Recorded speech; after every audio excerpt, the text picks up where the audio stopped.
तुलसीदास, ये जो रवि कह रहे हैं तो बड़ी सनसनीखेज बात कर रहे हैं। यानी जो पूरी एक्सरसाइज है, इस पूरी एक्सरसाइज के पीछे एक लंबी पॉलिटिक्स है।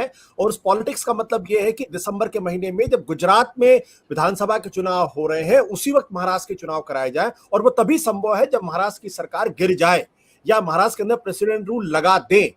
क्या ये आपको संभव लगता है? तुलसीदास, आपको अपने आप को अनम्यूट करना पड़ेगा। आशुतोष जी, मुझे लगता है कि असंभव बिल्कुल नहीं है, क्योंकि अमित शाह कुछ महीनों पहले पुणे में आए थे, महाराष्ट्र में।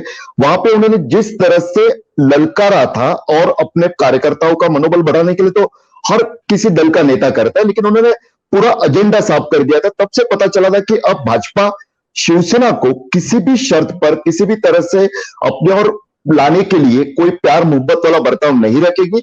बिल्कुल इसी तरह के अटैकिंग मोड में जाएगी।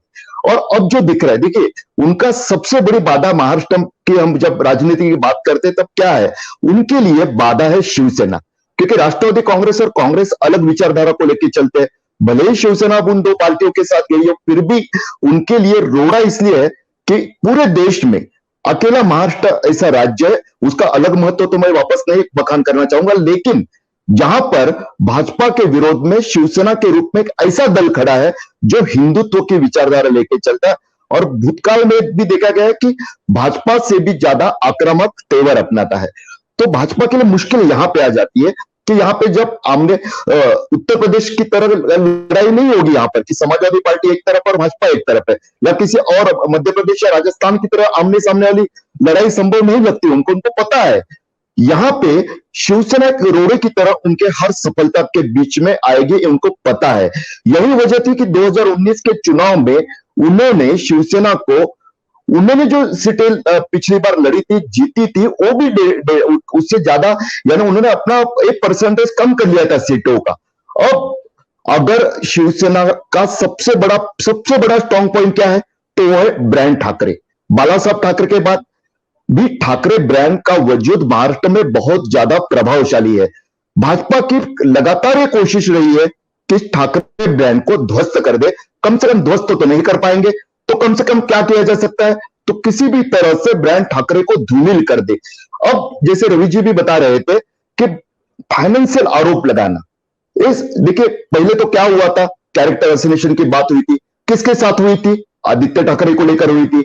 अब पहले हुआ था तब जब सुशांत सिंह राजपूत वाला मामला हुआ था, तब उसके बाद फिर एक बार दिशा वाला मामला वापस एक बार, जबकि उनके माता पिता बोल रहे थे तो भी उसे आरोप को दोहराया गया।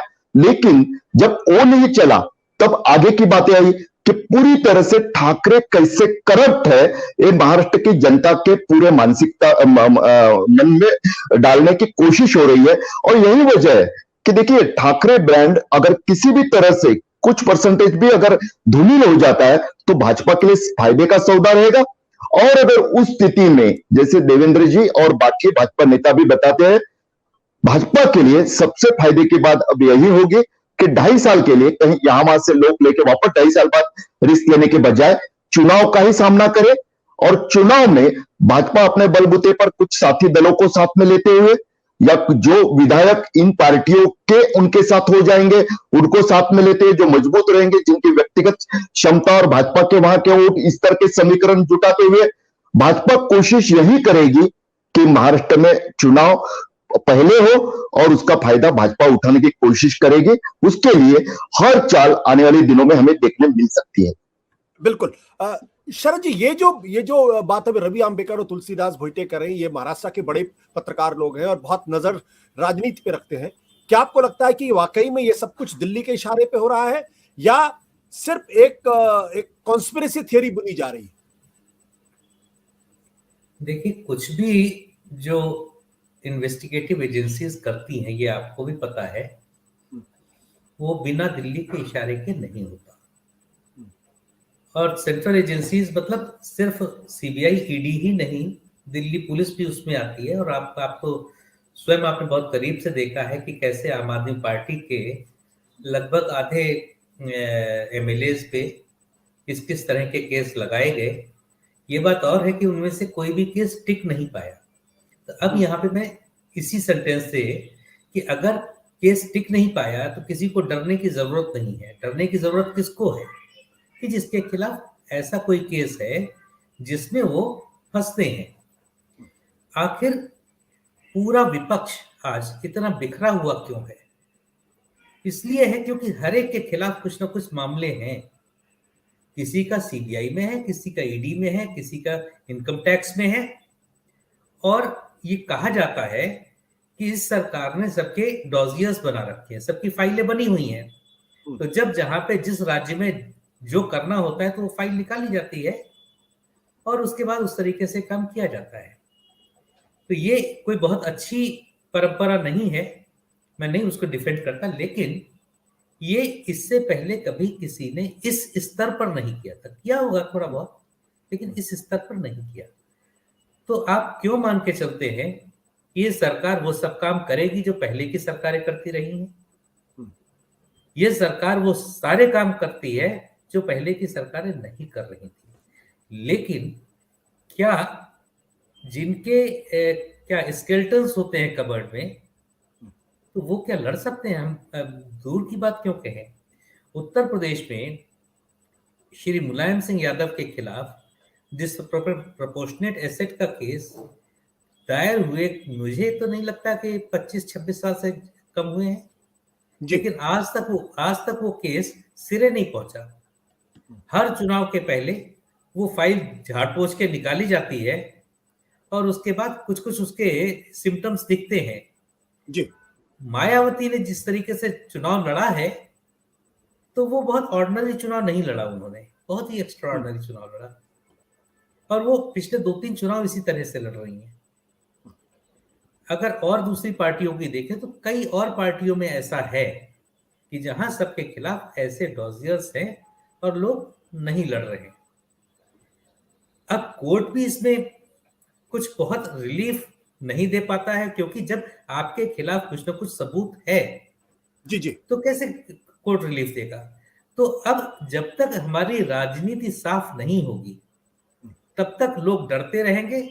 और या फिर अच्छा, एक चीज और, जहां तक महाराष्ट्र का मामला है तो मैं एक चीज कहना चाहूंगा कि ऐसे जितने केसेस हो रहे हैं तो इसका एक बहुत बड़ा फायदा महाविकास आघाड़ी को मिल रहा है कि जितने केसेस हो रहे हैं उतना ही मुझे लगता है कि ये मजबूत होती जा रही है, कि उनको लगता है कि हम में से जो हटा तो बाकी को ये बीजेपी खत्म कर देगी।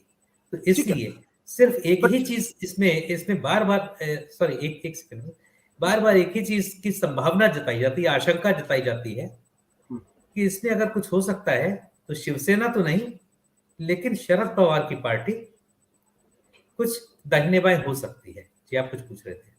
ठीक है। रवि, जो जो जो बात अभी आपने कही, अगर जो बात अभी शरद जी कह रहे हैं कि भाई इससे तीनों पार्टियों को ये लगेगा अगर हम साथ नहीं रहेंगे तो हम बर्बाद हो जाएंगे, और ये अभी देखने में भी आया पिछले दिनों की लगातार गिरफ्तारी के बावजूद भी, लगातार छापों के बावजूद भी एक भी विधायक तीनों पार्टियों का अलग नहीं हुआ, और बल्कि तीनों एक साथ जुटे हुए हैं। तो ऐसे में कैसे ये माना जा सकता है कि महाराष्ट्र के अंदर जो बीजेपी जो है अपने बल पर वो राष्ट्रपति शासन लगा देगी, सरकार को गिरा देगी? जब तक कोई एक पार्टी उसमें से नहीं निकलेगी, जब तक एक बड़ा एमएलए का धड़ा नहीं निकलेगा, तब तक कैसे सरकार गिरेगी? और अगर सरकार नहीं गिरेगी तो दिसंबर के महीने में चुनाव कैसे होगा?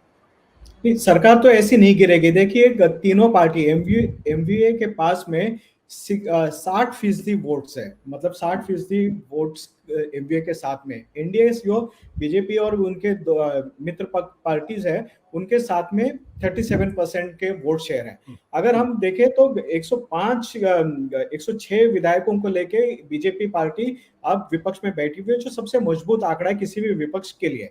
लेकिन जिस तरह का समीकरण महाराष्ट्र में बैठा है, किसी भी तरह से बीजेपी कुछ भी करे, अगर तीनों पार्टियों को आज के घड़ी में कोई एक पार्टी या तो पूरी बाहर निकले या कोई पार्टी स्प्लिट हो जाए तो ही बीजेपी का आंकड़ा बैठता है। तो बीजेपी किसी भी तरह से इस तरह से तोड़ मरोड़ के इस गवर्नमेंट को अपनी सरकार नहीं बना पाएगी। तीनों पार्टियां एक साथ में इसलिए बैठी है क्योंकि इनको सेंट्रल एजेंसियों का सबसे ज्यादा डर है। तो तीनों पार्टियां एक साथ ही रहेगी। लेकिन लॉ एंड ऑर्डर की सिचुएशन आप देखिए, अब मुंबई के सड़कों पे अजान वर्सेस हनुमान चालीसा शुरू हो गया, कहीं पे लॉ एंड ऑर्डर की सिचुएशन पैदा करने की कोशिश है। कल जाके सेंट्रल एजेंसियों के खिलाफ अगर तीनों पार्टियों में से किसी ने बड़ा आंदोलन कर दिया, धरना कर दिया, तो आप देखिए कि यहाँ पे तुरंत लॉ एंड ऑर्डर की सिचुएशन हो जाएगी। सत्य हिंदी का ऐप डाउनलोड करें गूगल प्ले स्टोर पर।